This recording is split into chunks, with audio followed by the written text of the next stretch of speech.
Welcome to HornAfrica Insight, your trusted source for East Africa's top news.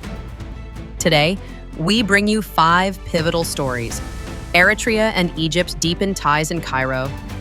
Amnesty International demands a probe into a deadly U.S. strike on Ethiopian migrants in Yemen.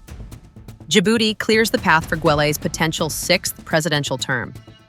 A new report blames Eritrean forces for billions dollars destruction in Tigray's war. And Sudan's RSF faces outrage over the el-Fasher killings. Let's dive in. #HornAfrica Insight. Eritrean President Isaias Afwerki and Egyptian President Abdel Fattah el-Sisi held in-depth talks in Cairo focusing on strengthening bilateral relations and addressing shared regional challenges, according to official readouts. The leaders reviewed progress on previous agreements and explored expanded cooperation in trade, investment, and development. President Isaias is also expected to attend in Grand Egyptian Museum inauguration. Sisi praised Eritrea's stabilizing role under Afwerki's leadership, while Isaias lauded Egypt's development vision and regional influence. Both reaffirmed their support for sovereignty and territorial integrity across the Horn. On Sudan, Isaias reiterated Eritrea's solidarity with its people and opposition to foreign meddling that prolongs the conflict. Sisi pledged Egypt's active role in peace efforts through the Quad mechanism with the US, UAE, and Saudi Arabia, emphasizing support for national institutions like the Sudanese armed forces. Regarding Somalia, both reaffirmed the October 2024 Asmara trilateral statement, pledging to uphold sovereignty and institutional cooperation against regional threats. Red Sea security dominated discussions. Sisi urged littoral states to pool resources for navigation safety, while Isaias backed coordinated action to safeguard shared interests.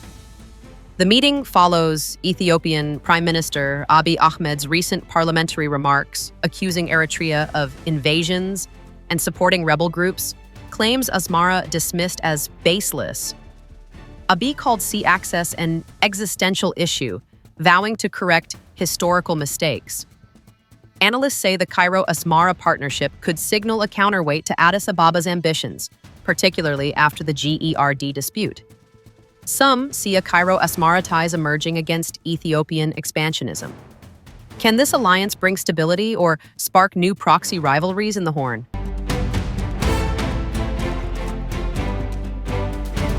Amnesty International has demanded a transparent U.S. investigation into an April 28, 2025 airstrike on a migrant detention center in Yemen, calling it a potential war crime that killed dozens of Ethiopians. Part of Operation Rough Rider, the strike hit a known civilian site in Sada, where irregular migrants detained by Houthi forces were being held, violating humanitarian law through an indiscriminate attack. Amnesty said in its report, "It is a miracle we survived." Based on 15 survivor interviews, satellite imagery, and verified footage, the report confirmed 16 Ethiopian deaths, with Houthi officials claiming 61 killed and 56 injured overall. Survivors recalled horrific scenes, guards firing to prevent escapes after the first blast, followed by a direct hit on their block. CENTCOM acknowledged assessing civilian harm, but has yet to release findings despite inquiries dating back to August. Amnesty urged war crimes investigations, reparations, and scrutiny of both the U.S. strike and Houthi detentions. The site had hosted regular humanitarian visits and was previously struck in 2022 by a U.S.-made bomb, killing 90. As U.S. Houthi tensions intensify, can accountability restore trust in migration corridors and credibility to U.S. operations abroad?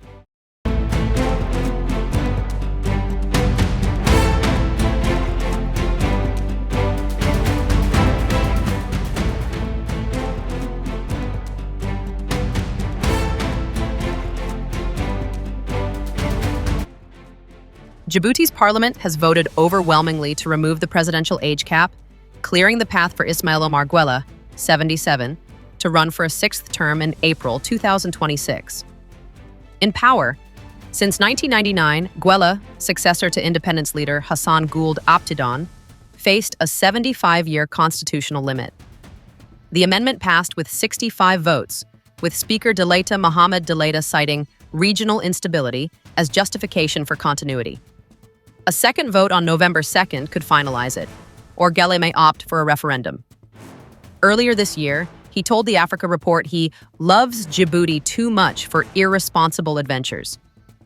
Critics, however, warn of tightened political space and dwindling freedoms. Political scientist Sonia Le-Gurialek called the move unsurprising but troubling, citing decades of suppressed dissent. Djibouti's strategic Red Sea position, hosting French, US, and Chinese bases, makes it vital to global powers. Guelleh's supporters tout stability, while opponents see entrenched authoritarianism. With 90% of Ethiopia's trade passing through Djibouti's ports, foreign partners may welcome continuity. But can authoritarian longevity truly deliver regional stability or stall reform in one of Africa's most strategic corridors?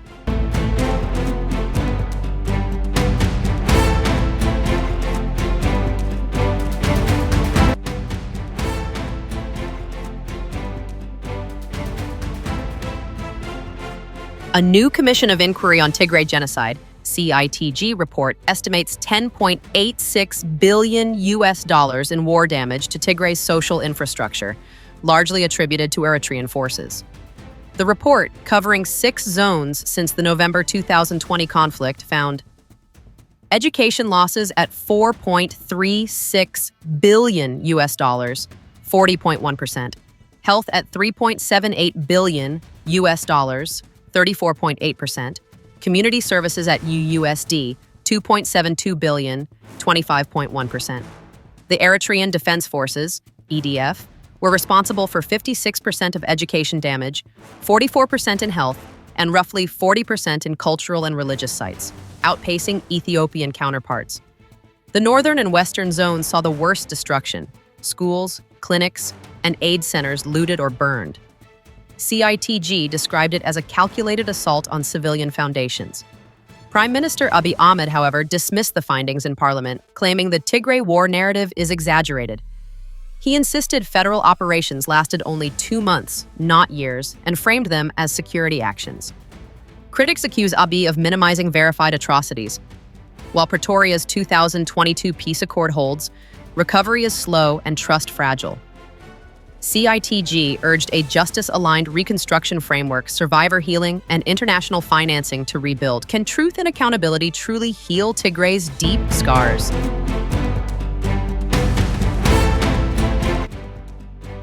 RSF leader Mohammed Hamdan Dagalo, Hemedi, has promised an internal probe into alleged troop violations, following his force's capture of el-Fasher. But global outrage is mounting. Videos verified by BBC show RSF fighters executing unarmed civilians. One shooter, Abu Lulu, has reportedly been arrested, though UN officials call the move cosmetic. The UN Security Council, convened by the UK, condemned the assault and demanded safe civilian passage. The WHO confirmed more than 460 deaths at the Saudi hospital, including patients and visitors, while Yale's satellite analysis revealed mass graves nearby. The Sudan Doctors Network reports over 450 civilians killed and wards invaded. RSF denies targeting hospitals, claiming civilians fled before their takeover. After an 18-month siege, el-Fasher's fall cements RSF control in western Sudan, while the army holds the east. Analysts warn the country is effectively split in two. Amid famine, displacement, and shattered diplomacy, AU envoy Mohammed Ibn Chambas calls it hell on earth. Can Hemedi's promised investigation bring justice, or merely deflect blame in Sudan's worsening apocalypse?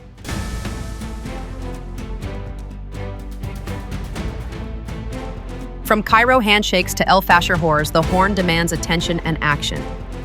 If you enjoyed this episode, hit like, share, and subscribe for more East African updates. Follow us on X for daily insights. This is HornAfrica Insight, where East Africa's story shines.